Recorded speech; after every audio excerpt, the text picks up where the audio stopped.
இயேசுவோடு இணைந்திருக்கின்றவங்க ஒவ்வொருவருக்கும் அன்பின் நிறை வாழ்த்துக்கள். மத்தேயு நற்செய்தி அதிகாரம் 3 உயிருள்ள இறைவார்த்தைகள் 8 திருமுழுக்கு யோவான் சொல்லுகிறார், நீங்கள் மனம் மாறியவர்கள் என்பதை அதற்கேற்ற செயல்களால் காட்டுங்கள். எவ்வளவு ஒரு உண்மை! நாம் பல நேரத்தில் நம்ம மனம் மாற்றம் அடைந்திருக்கிறோம். நான் பரிசுத்தவான், நான் நல்லவள் நல்லவன் என்று பறைசாற்றுகிறோம். ஆனால் ஆண்டவர் சொல்லுகிறார் திருமுழுக்கு யோவான் வழியாக, வெறும் வார்த்தையில் அவருடைய செயலால் காட்டு. நீ மனம் மாறியவள் மனம் மாறியவள் என்பதை உன்னுடைய செயலால் காட்டு. உன்னுடைய செயல் சொல்லும் நீ மனம் மாறி இருக்கின்றாயா மனம் மாறவில்லையா என்று. திருவெளிப்பாடுல வாசிக்கிறோமே, ஆர்வம் கொண்டு மனம் மாறு. இந்த நாள்ல நாம் ஆர்வம் கொண்டு மனம் மாற வேண்டும். சகோதர சகோதரி, ஆண்டவர் அழைப்பு கொடுக்கிறார். இயேசுவுக்கு முன்னோடியாக வந்த திருமுழுக்கு யோவான் சொல்லுகிறாரே, மனம் மாறுங்கள், ஏனெனில் விண்ணரசு நெருங்கி விட்டது.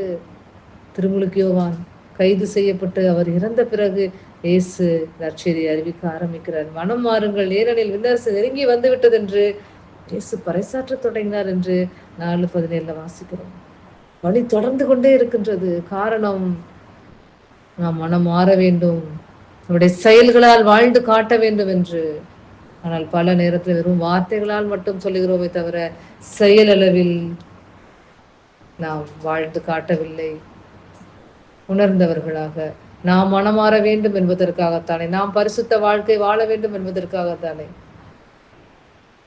ஆதியாகமம் முதல் திருவெளிப்பாடு வரை அத்தனை இறை வார்த்தைகள், அத்தனை இறைவாக்கினர்கள், அத்தனை புனிதர்கள், ஏன் இயேசுவையே கடவுள் இந்த உலகத்திற்கு கொடுத்திருக்கிறாரே, நம் ஒவ்வொருவருக்காக கொடுத்திருக்கிறாரே, ஒவ்வொருவருக்காக ரத்தம் சிந்த வைத்திருக்கிறாரே, இறுதி துளி ரத்தம் சிந்த வைத்திருக்கிறாரே. நாம் இன்னும் மனம் மாறாமல் நம்முடைய செயல்களால் மனம் மாறியவர்கள் என்பதை காண்பிக்காமல் இருந்தால் அவருடைய சிலுவையை நாம் அர்த்தமற்றதாக்கி கொண்டிருக்கிறோமே.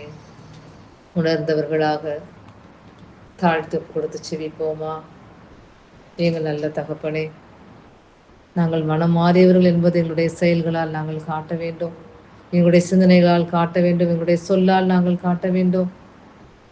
நாங்கள் எங்களுடைய செயல்களால் வாழ்ந்து காண்பிக்கும் பொழுதுதான் எங்களுடைய பிள்ளைகளும் பரிசுத்த வாழ்க்கை வாழ்வார்கள் என்பதை உணர்ந்து ஆர்வம் கொண்டு மனம் மாற எங்களையே தாழ்த்துகிறோம். ஆமென்.